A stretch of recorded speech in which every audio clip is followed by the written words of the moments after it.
rock sharp, that's when the signal shines in. Got the mic set up and the camera spin. Grab a coffee, pull up your chair, join the drive.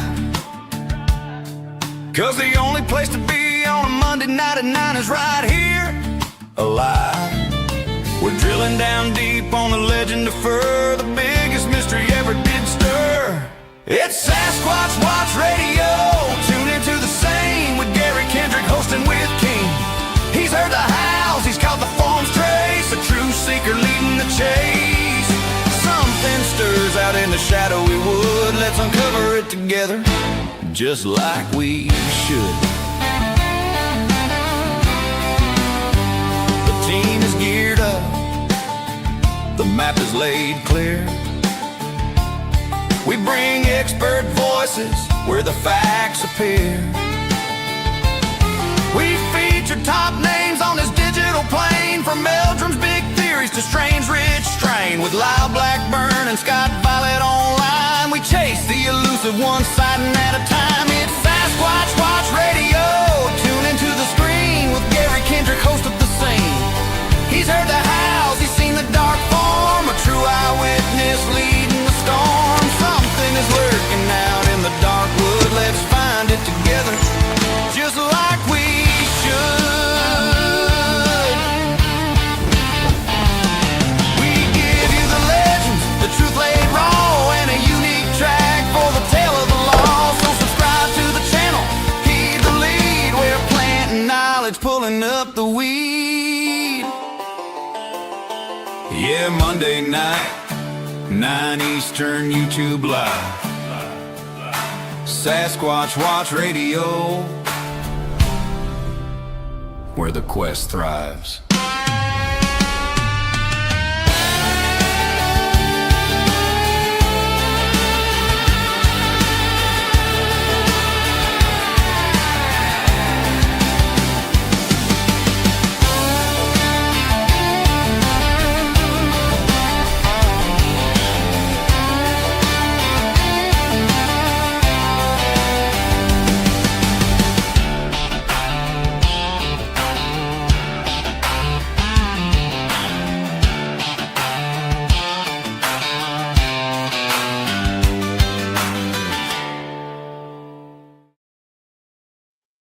Hello, everyone. It's Monday night, January the 5th, 2026.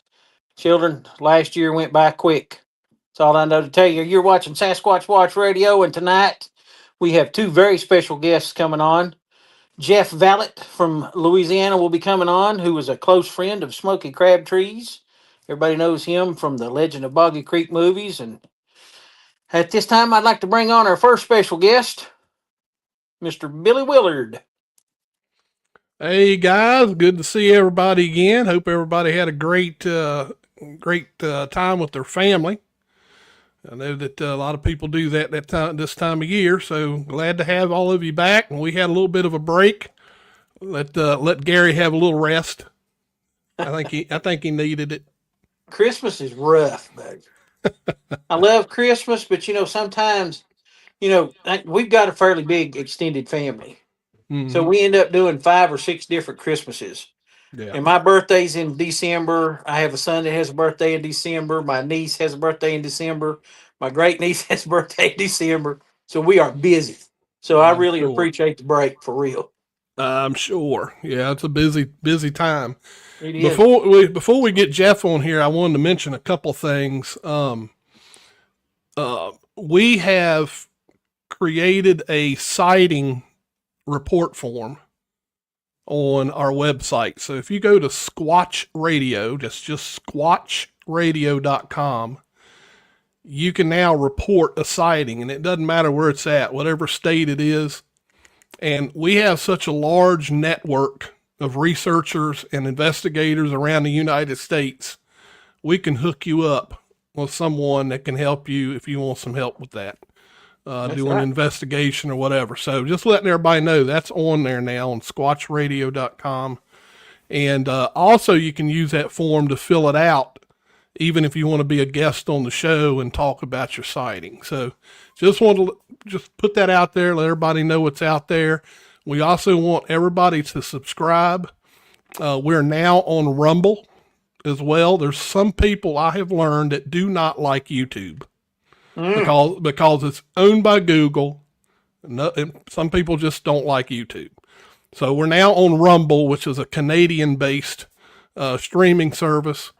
Now, I haven't got it running live yet, but eventually it will run live. But once the episode is done, usually within 24 hours, the show will be uploaded to Rumble if you want to watch it there. So just letting everybody know that. So, Gary, it's back to you. Well, like I said, we've got a great guest on tonight. This is his first time on a podcast. We have Mr. Jeff Vallet from Louisiana. Oh, Jeff. Howdy, what y'all up to? Well, internet problem. Last I checked, about 5'11". There you go. I'm not that much. I'm only 5'8". Or I could have said, how big a boy are y'all? I'm about as big around as I is tall. I didn't used to be that way, but I've grown into it. You growed into it. There you go. It's a pleasure for me to be with you guys. Thank you. Oh, it's a great pleasure to have you on here. Just want to get right into it. Jeff, you're from Louisiana. Tons of sightings from Louisiana. Yep. You've been all around South. You went to all of the movie locations, the house where, as I say, that boy got grabbed by that booger through the window. No, I hadn't been. That's tore down. I think that particular one. That's the what do they call that house? But I've been to the Cersei house. Cersei house. That's what them women. You know, we're going, Mary Beth, put the something on the window. You baby gonna catch cold. Oh yeah. That one's the one I've been to. It's Falk, and I just want to kind of get into it a little bit. Falk, Arkansas, is in Millard County, Arkansas. It has a population of 801, according to the 2024 census, and that's actually a jump from the previous census. Falk covers the town of Falk, Arkansas, only covers about 1.36 miles. We are not talking about a big metropolis. It is just a little old backwater town, is what it is. It's about 15 minutes from Texarkana. And if you remember in the movie, after Sasquatch grabbed that guy and he run through the door, they had to take him to Texarkana to the hospital. That's correct. Yep. Falk was actually inhabited before the whites came there by the Caddo Indians, which kind of makes sense because we talked about this before we come on the air about Lake Caddo there? And it's a really interesting little area.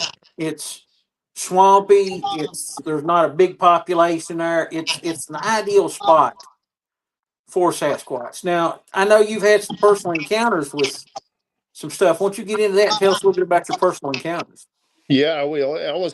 I was camping outside of Falk. I was a little outside of the town, but everything is connected with all the creeks and Days Creek, and all them Kelly Bayou, and you got your of course Boggy Creek. But anyway, I was camping, and this was the deal where my buddies came out and we cooked and hung out for a while, and then they left about 11 o'clock in the evening. This was on a Friday evening. And then when they left, it was kind of sad in a way, but I was a little bit on the scary side. I was thinking, I'm by myself now. And anyway, they left me, and I got in my my little camper, and I'm just hanging out. And about 2 a.m. Well, prior to that, let me go back for a second. Prior to that, though, during the evening, every 30 minutes or so, I was on a bog over by a lot of woods and water and all that. And prior to that, all the crickets, all the frogs just shut up. Total silence for about 30 minutes. And I'm saying, that's strange. Something's making all these creatures stop. And then I'm just laying there, Well, that went on for a while, but about 2 a.m, I heard a scream, honestly, that it was 45 seconds long. And I heard the scream, and I'm going, hog, panther, coyote, wolf, mountain lion, whatever. I'm saying, I'd never heard it before. And then and it just went on, and everything was silent. And I heard this scream, and I'm saying, what in the world? Well, I knew what it was because here I am, and I told myself, I was talking to myself a lot that evening. And I said, Jeff, you're going to get your wish. Bigfoot's going to eat you. You're here. You're set up. And anyway, it stopped.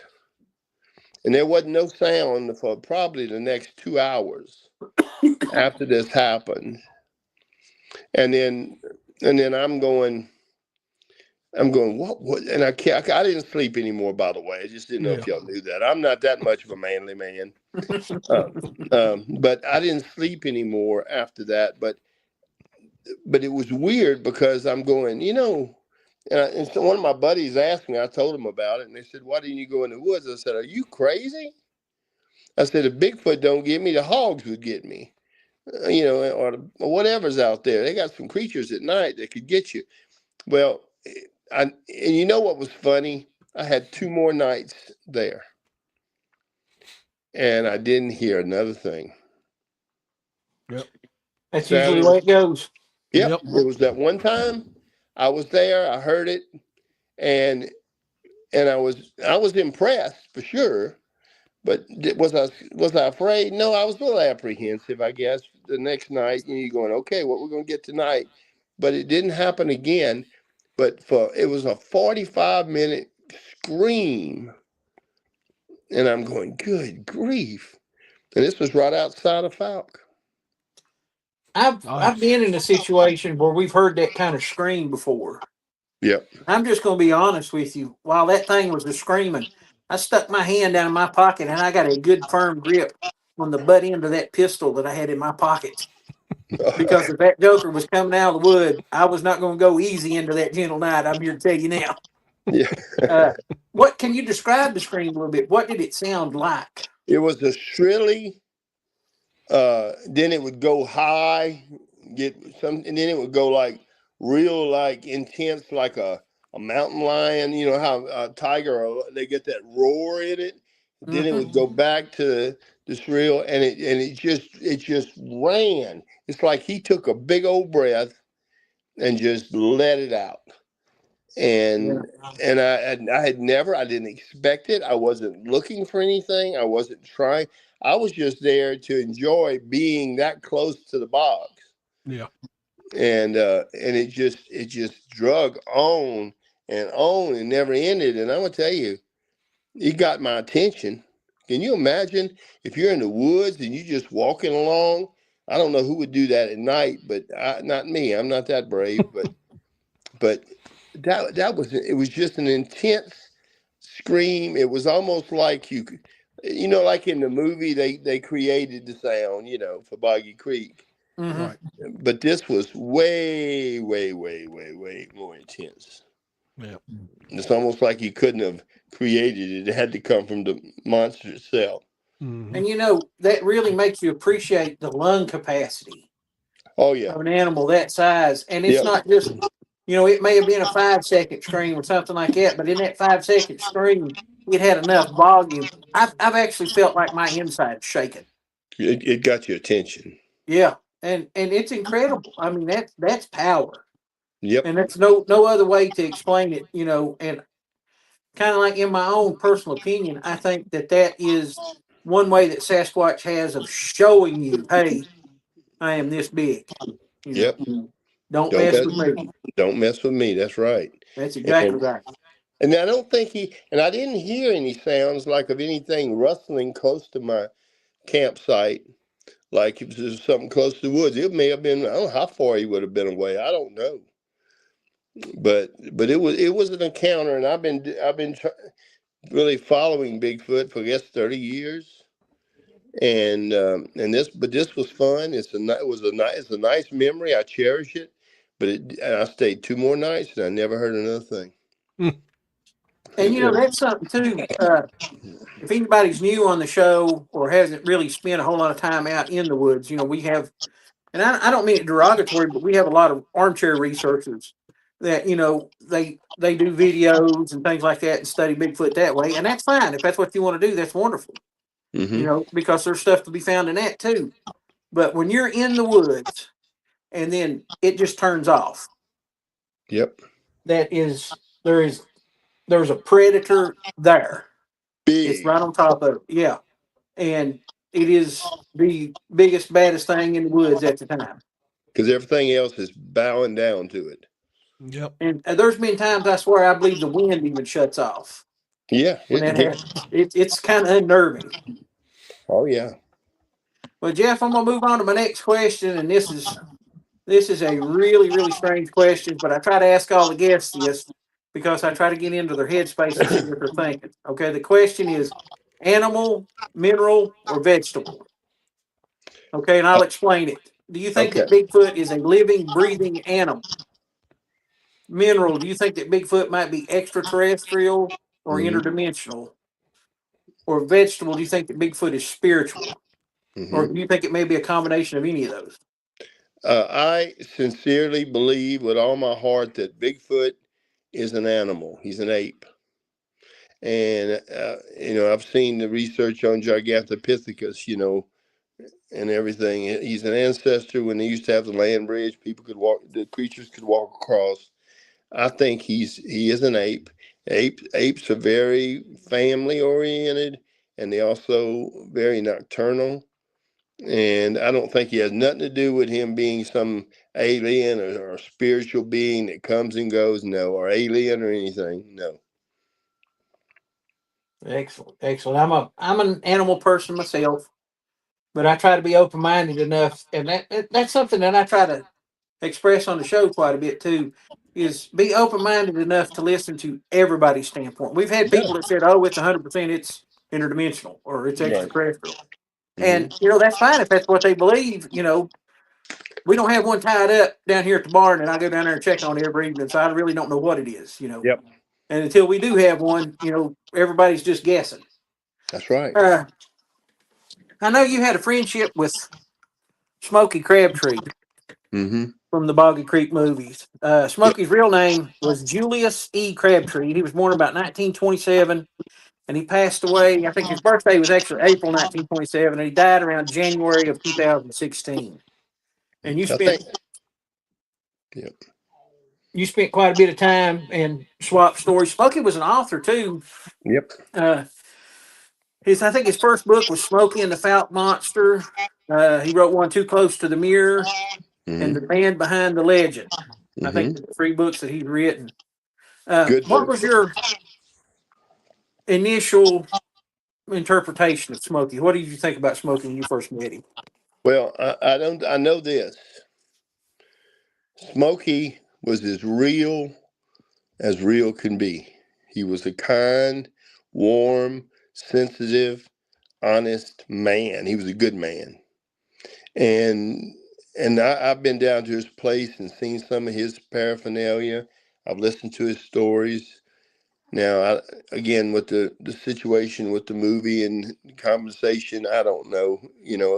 I wasn't there, and it's water under the bridge. But he is one of the coolest cats I've ever met.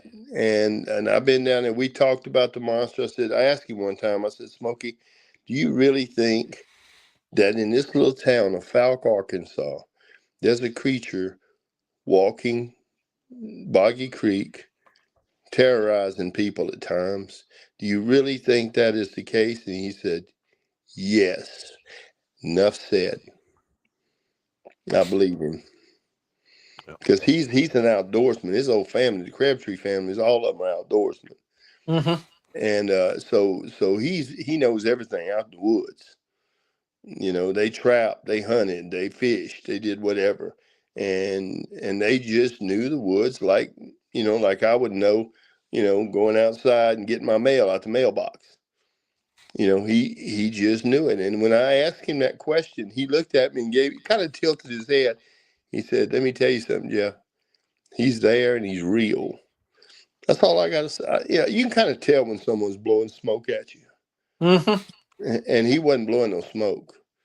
He was as real as the day is long. And I got his books you mentioned. I have those. I have his first edition books, all signed by him. I just think he is the cat's meow. He's a good guy. Yeah, I've heard people talk about Smokey before, and everybody seems to have that opinion. And he was a really nice dude. Oh yeah. Uh, in the Falk monster, Boggy Creek, when they talk about Boggy Creek, a lot of those were kind of played up. I guess what do you call it? They made them more for the movie or whatever than actually happened. But a lot of those were actually based on true events. Yes. Can you tell us about some of the true events that you know about that happened Yeah. around that time? Yeah. I can tell you. You want me to mention the Keith Crabtree information I know? Yeah, Because if you want to, that's fine. that's how I know a little bit about it. Keith Crabtree played the monster. He was the monster in the suit during the movie. And he was probably 18 years old, 19 years old, but he was a big dude. He's a big dude, 6'8", probably 350-pound, big dude. And I asked him about that. I said, "How many scenes were you in the movie?" He said, "I was in all of them except the one where the arm went through the window." He said, "I don't know if that really happened or not." So I don't know. That was he said the Cersei house, the other scenes like with the kids, with the mama running away from him and all that. He said, "I know for a fact." He said, "This one I didn't participate in. I wasn't in the suit, so I don't know." And I'll be honest with you, Falk is, like I said, it's a small town. It's Yep. always been a small town. Falk was actually founded in, I think, 1890 Wow. by James Franklin Shaw, and he was a Seventh Day Baptist. Mm-hmm. And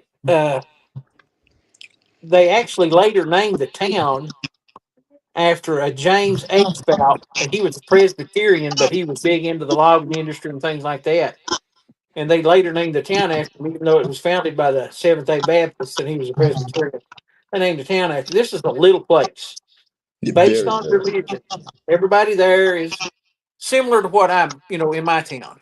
Mm-hmm. We're just small town country people, and every little boy, every teenage boy, and every grown man there has got a gun.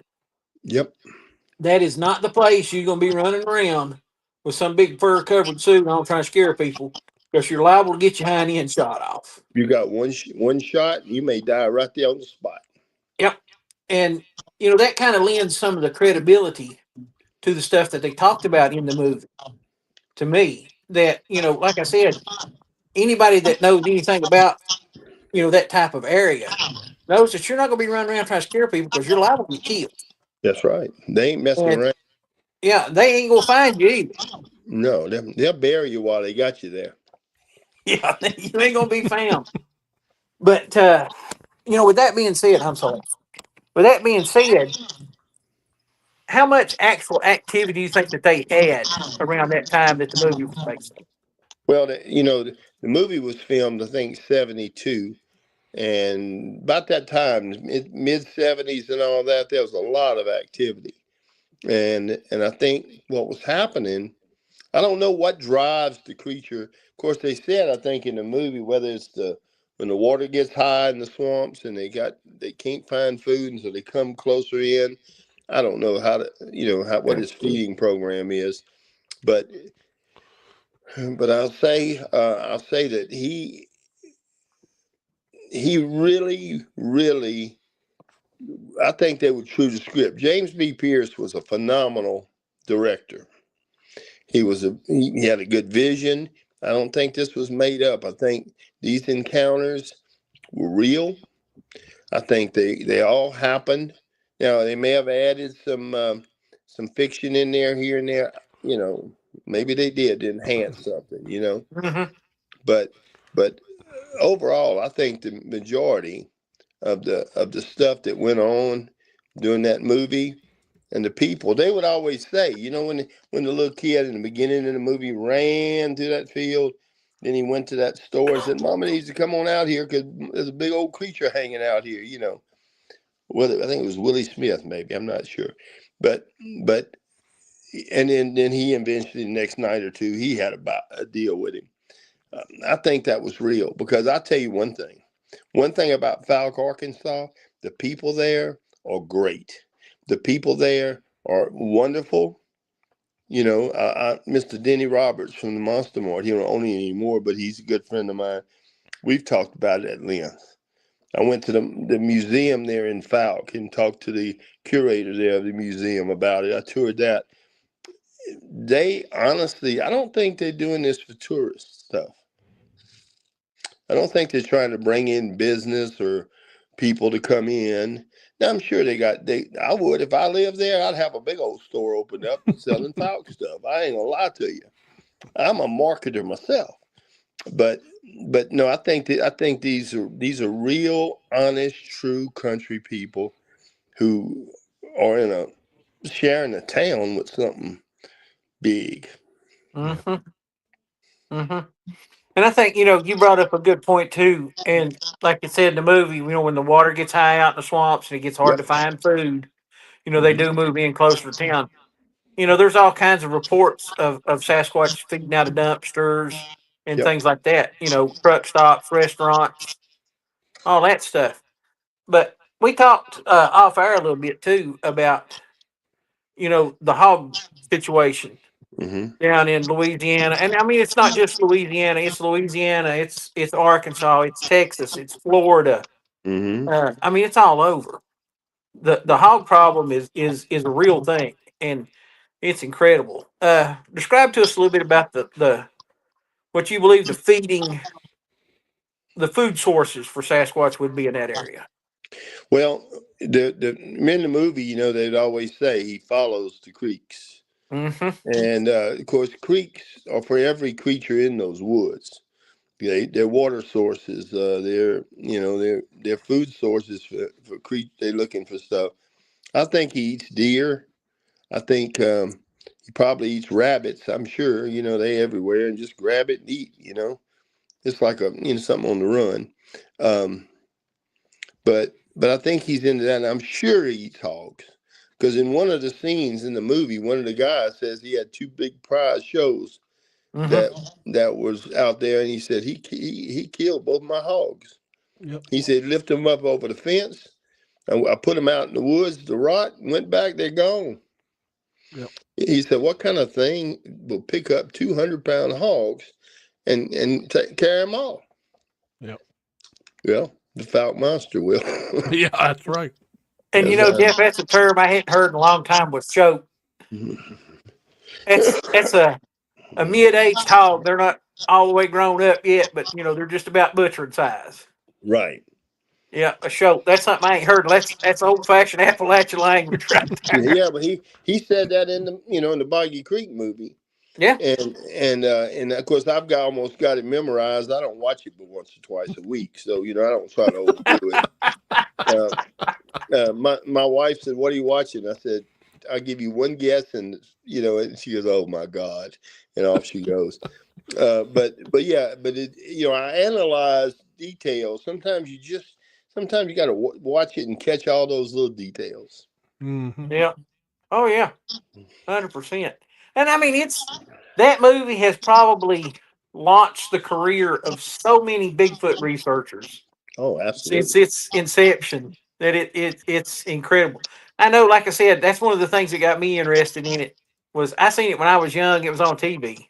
Hmm. And boy, when that booger run his hand through that window, tried to grab that dude, that was it. I was done.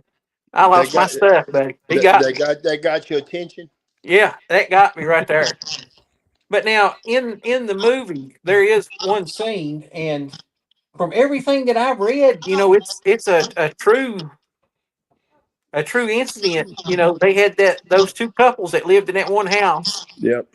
and It was one of the wives. I don't know if it was his brother or cousin had come to visit them while they was having, Sasquatch coming around the place or whatever. And this guy actually got grabbed by Yep. Sasquatch, and he I was so think there's scared that truth he to that. ran through the door. Yep. And took him to Texarkana Hospital. That's right. Yep. They took him to Texarkana Hospital, and there's medical reports, there's police reports, and everything that indicates that this man was injured. He had, some pretty severe wounds. He was almost in a catatonic state. Yep. Total shock. Yep. And that's when you get into that, when you think about that. Here you've got, and these are two full grown, and I can't remember what they were doing. They were workers somewhere. These big raw bone country boys. Construction workers. They were. Oh yeah. And they're out there with shotguns, and they are absolutely pouring the lead down range at this thing, and that thing still managed to grab that dude. Yep. So that's some pretty rough business. Yeah. Now, in that area, when you get into it, Louisiana, Arkansas, and Texas, they all kind of come to a little old knot right there. Mm-hmm. And in that section, there are tons and tons and tons of Sasquatch reports.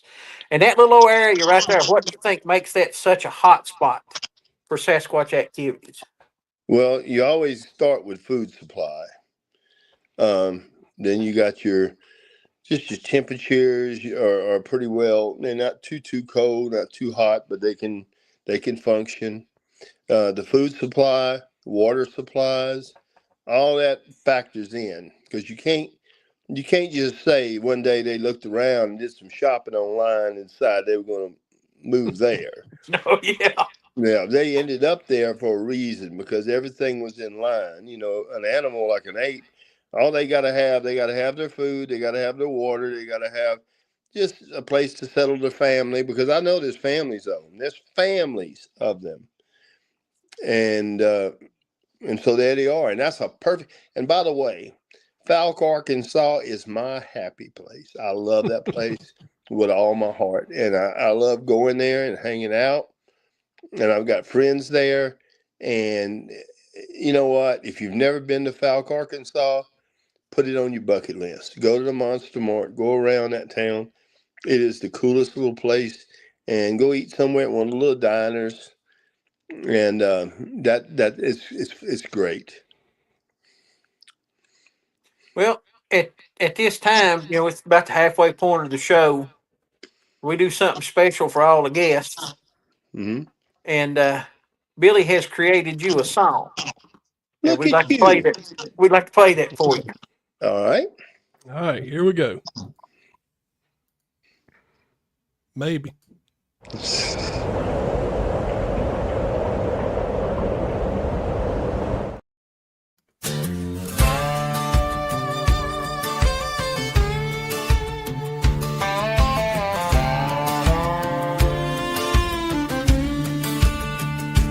Well, the humidity is heavy down in old Louisiana state, where the moss hangs like a curtain and the bayou doesn't wait.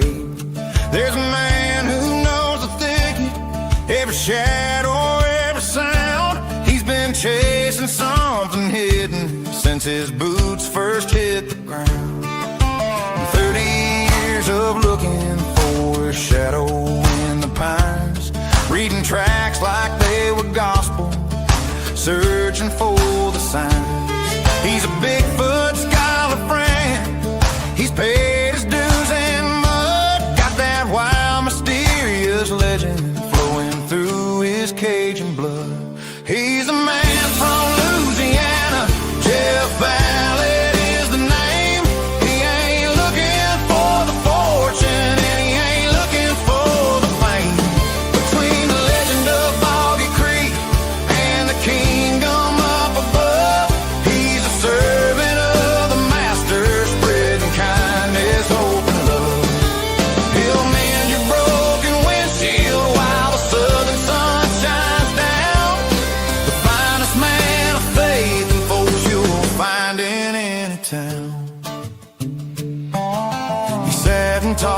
smoky before the old man passed away.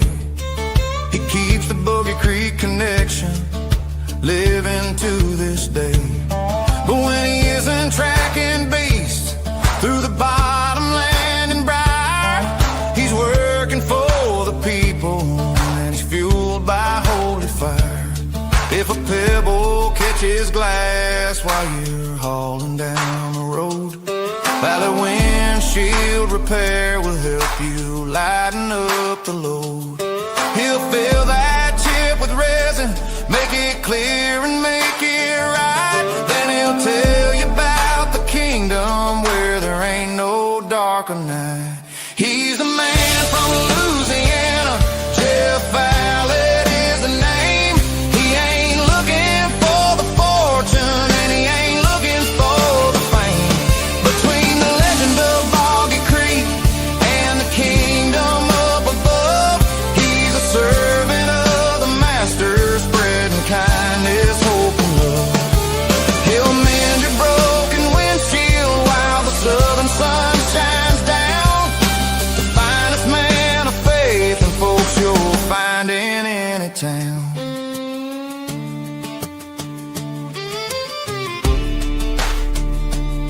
Yeah, some folks look for monsters and some folks look for glass, but Jeff is looking deeper at the seasons as they pass. He's a fisher of the people with a story he must share about the king of every kingdom and the power of a prayer. So if you're passing through the basin, keep your eyes upon the tree, but keep your windshield crystal clear so you can truly see. Jeff's got the resin ready and the word is on his tongue. A legend in the making with a song that's yet unsung. Yeah, Jeff Vallet's on the trail between the spirit and the tail.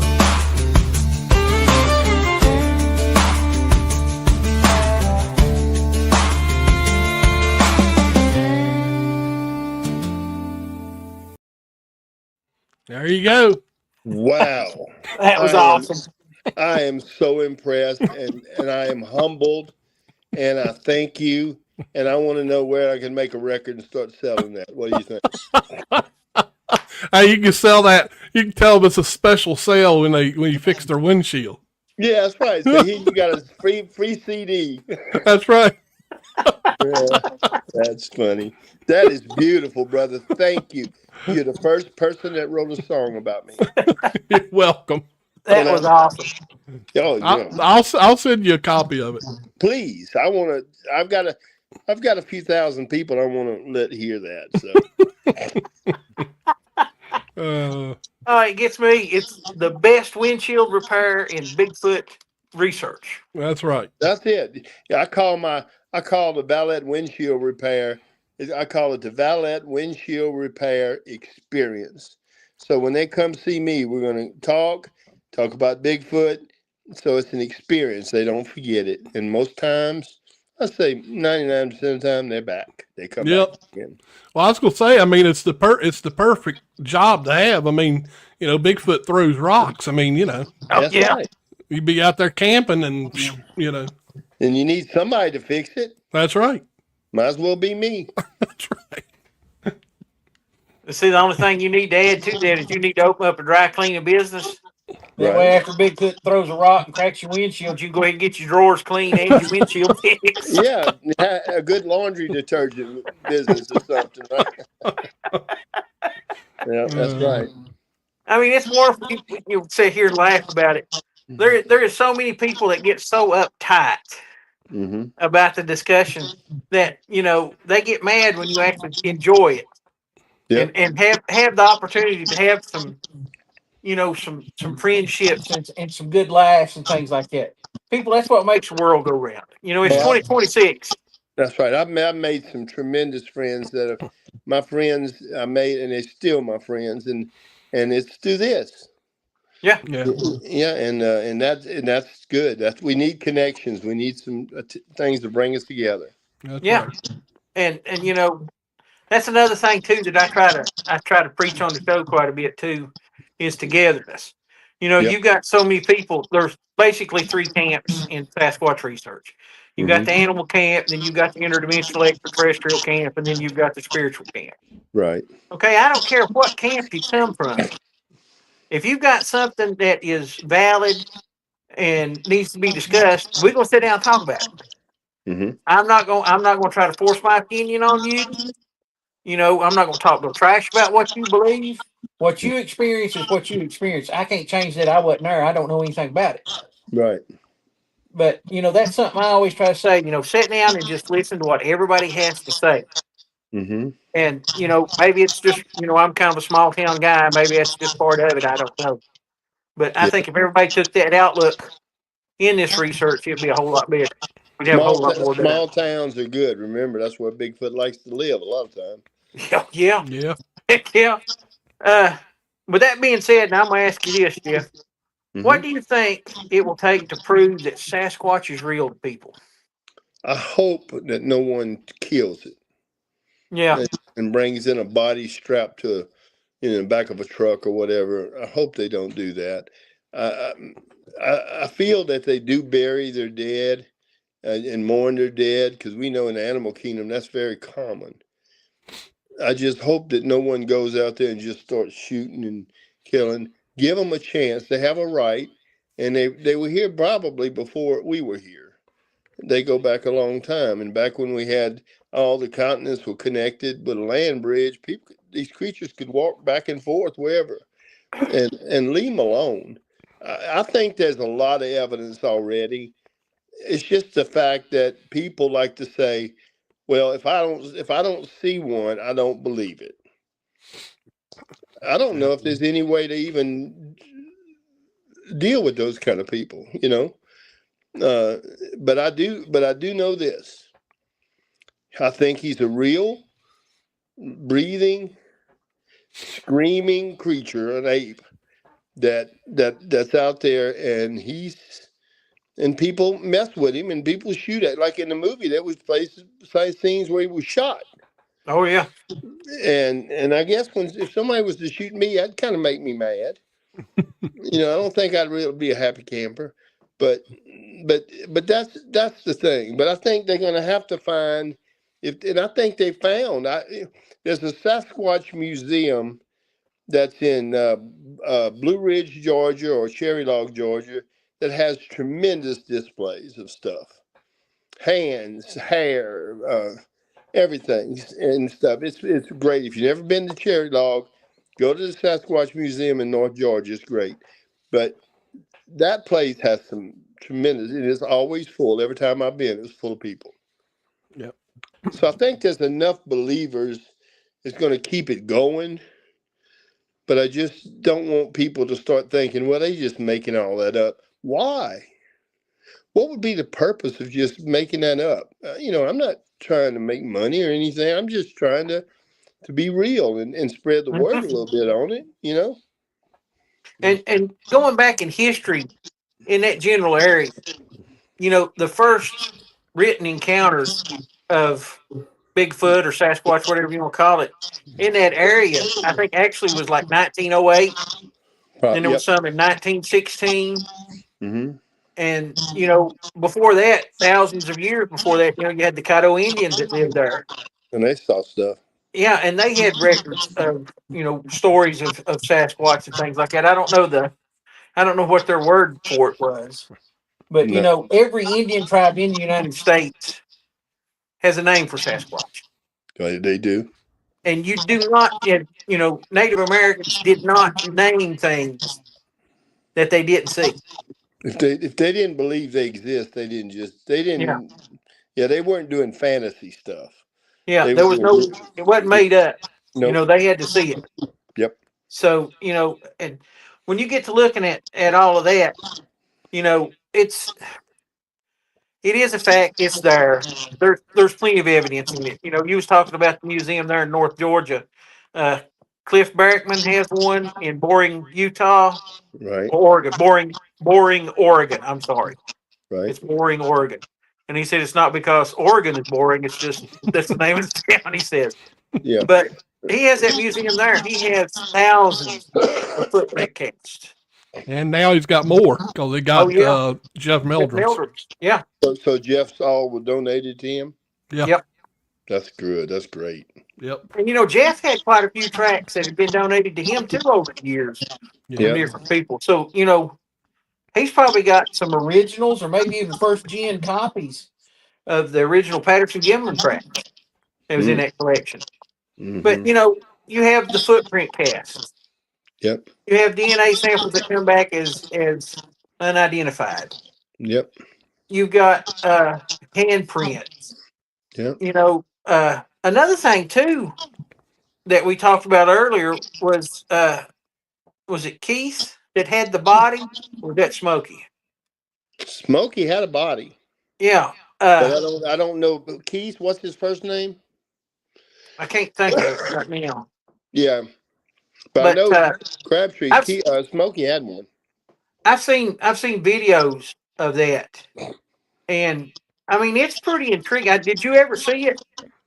The actual body? Yeah. Yeah, at Smokey's place.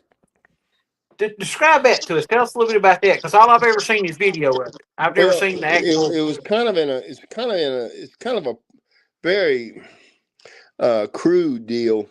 It was in a glass case and very decayed, well along in decay.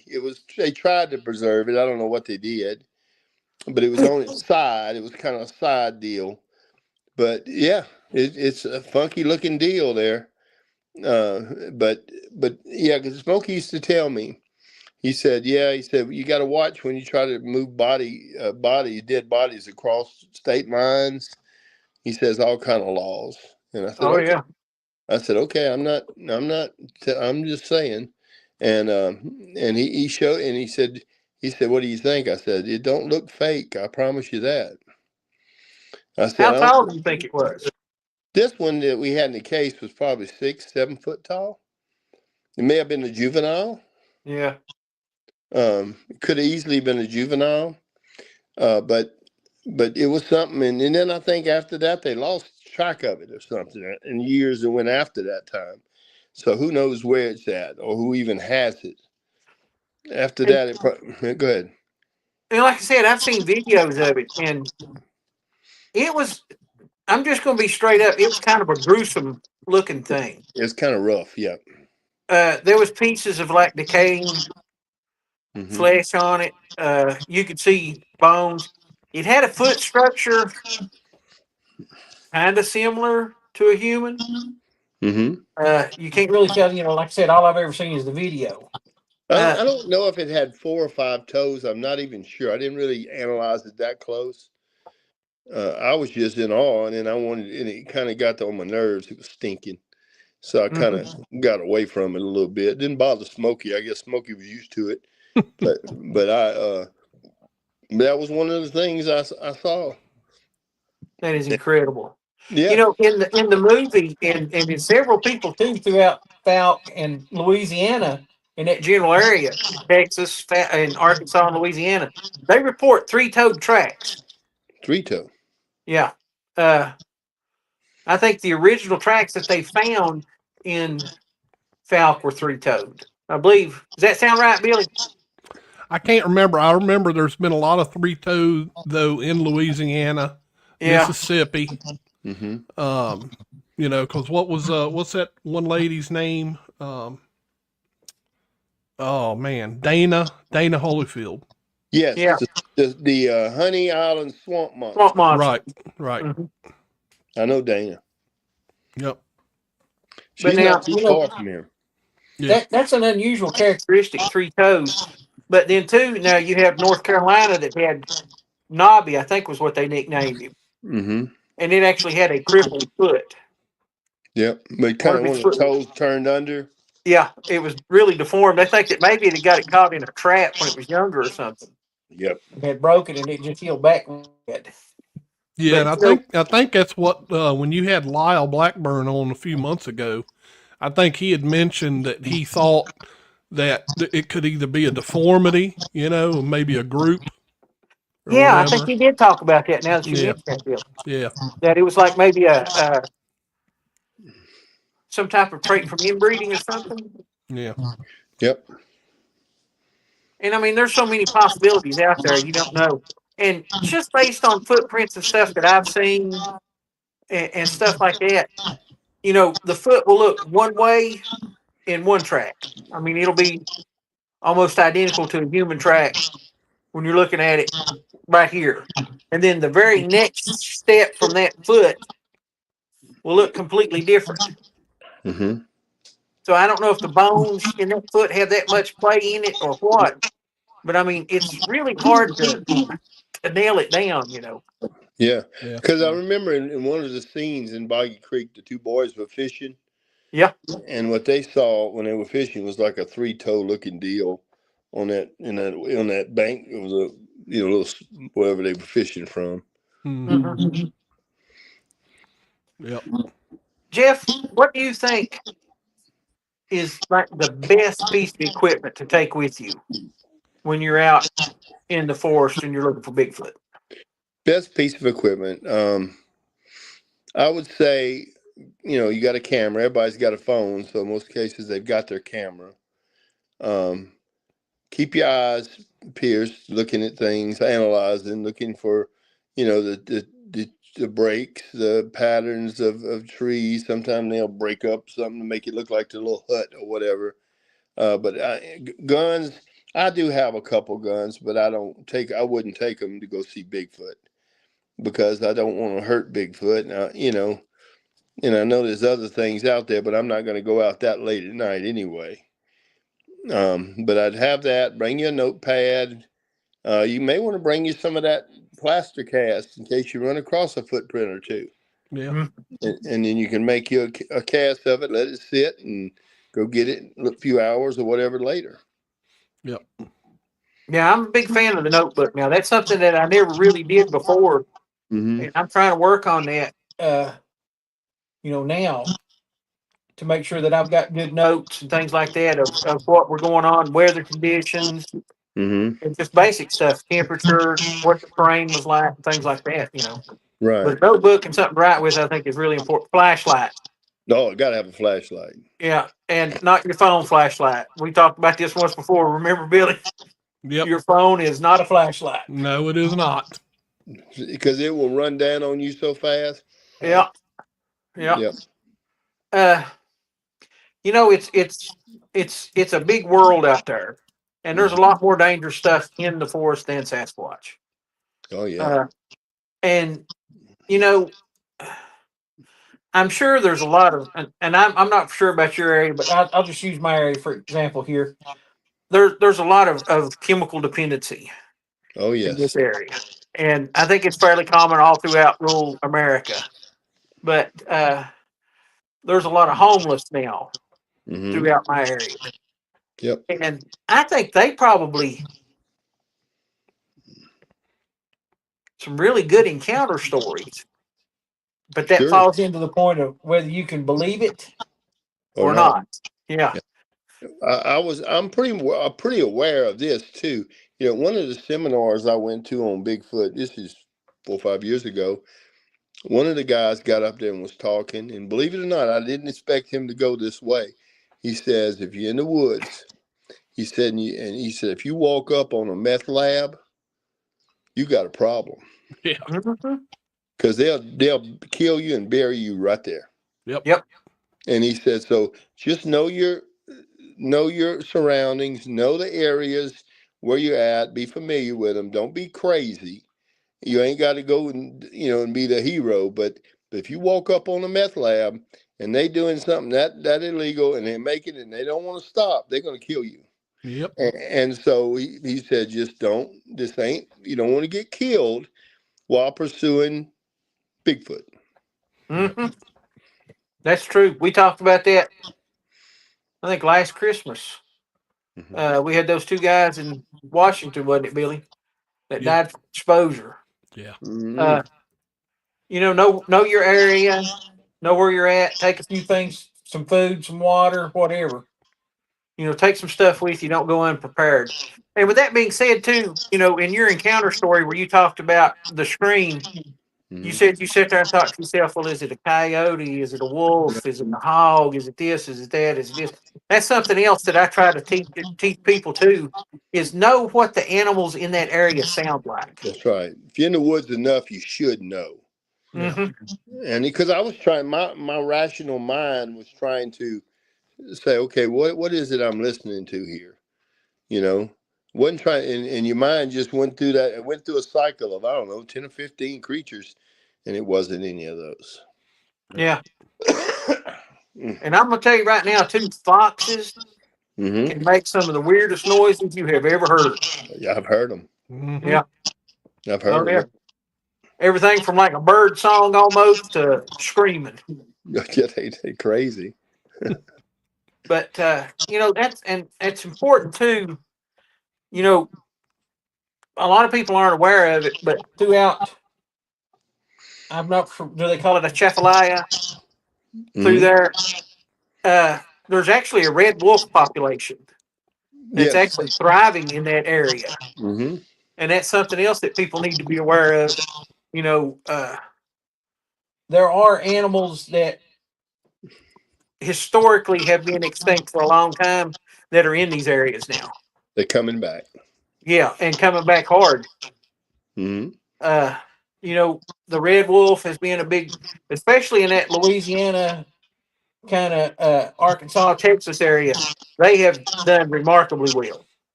Mm-hmm. The elk have come back here on the East Coast large. They're in North Carolina. Mm-hmm. We've got them here in Virginia, Kentucky. The bear population has exploded. All of these things are potential food sources, and like black bears. Mm-hmm. Black bears, I think, work almost identically to Sasquatch as far as the food sources go, as far as their daily lives and things like that. I think they're almost identical in how they live. So that's a good indication. When you have a black bear population that's building up, there's enough food there to support Sasquatch. Some big animals. Yeah, and that's what you got to look for. And the hog population, like we talked about earlier, is phenomenal. Yeah. And they're, like you said there at one point, there was thousands of them, and brother, they're pumping out thousands more every day. Yep. Them things breed like rats and then some. Mm-hmm. That's right. And we need help with the hogs, but I don't know if we, but if it's feeding Bigfoot, I'm happy. Oh yeah, and I guarantee they're big. Oh yeah, they eating them. Oh yeah, I guarantee it. Billy, that's about all I've got. Jeff, I actually have a question. Go for it.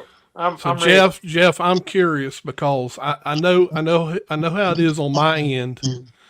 What does your wife think about your interest in Bigfoot? She wears Bigfoot shirts. I have some Bigfoot shirts, and I said, "Why are you wearing those?" She goes, "I'm supporting you." I said, "Good," and she understands. She's a good wife, and Ellen, she just says, it's what you like. And when I went to Falcon, I have my costume. I do have a costume, by the way. I don't know if everybody does, but if you don't, I don't know why.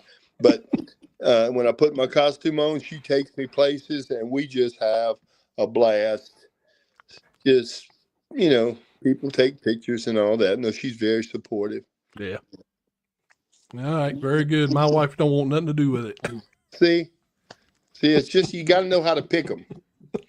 That's all to it. That's it. Phil Robertson. I love Duck Dynasty, but Phil Robertson said he married Miss Kay when she was, I think he said she was 15 or something like that. He said if you marry them young, they'll pick your ducks. He said if you wait till they're 21, 22 years old to marry them, he said they'll pick your pocket. There you go. See, there you go. No, that is a cool Uncle Si and all them. That is a good show. It's a good show.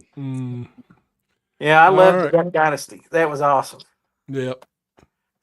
Well, Jeff, I'm going to give you an opportunity before we get off here to go ahead and plug your windshield repair business or anything else you want to.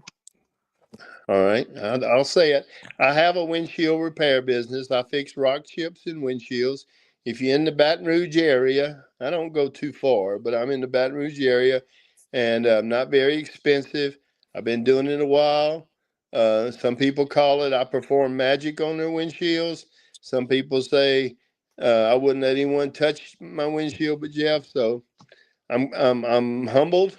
I'm honored and I appreciate that, but I love doing it. So anytime you need anything, should I leave my number? Yeah. I'm gonna leave that up to you. That's entirely up to you. My cell number is 225-413-6053. Call me if you need me for windshield work. All right. Very good. Well, Jeff, we appreciate you being on the show. It's fun, man. I tell you what, I've never done it before. I hope you have me back sometime. Oh, absolutely. Oh, yeah. And like I said, if we can find a way to get any of those crab trees on, you just let me know. Okay. And we can bring all of you on here. So have the whole group on there. If we can ever get Keith on here with you, Keith's a hoot, and I love him. He's like a brother to me. yeah. So he was the monster in the movie. Yep, that would be great. So Jeff, can you hang on while we close out the show and then we'll come back? Yes. Okay, we will do that. All right, Gary, go ahead and do your outro. Guys, I just want to let everybody know I appreciate everybody for tuning back in to the best Sasquatch talk in Bigfoot research right here on Sasquatch Watch Radio.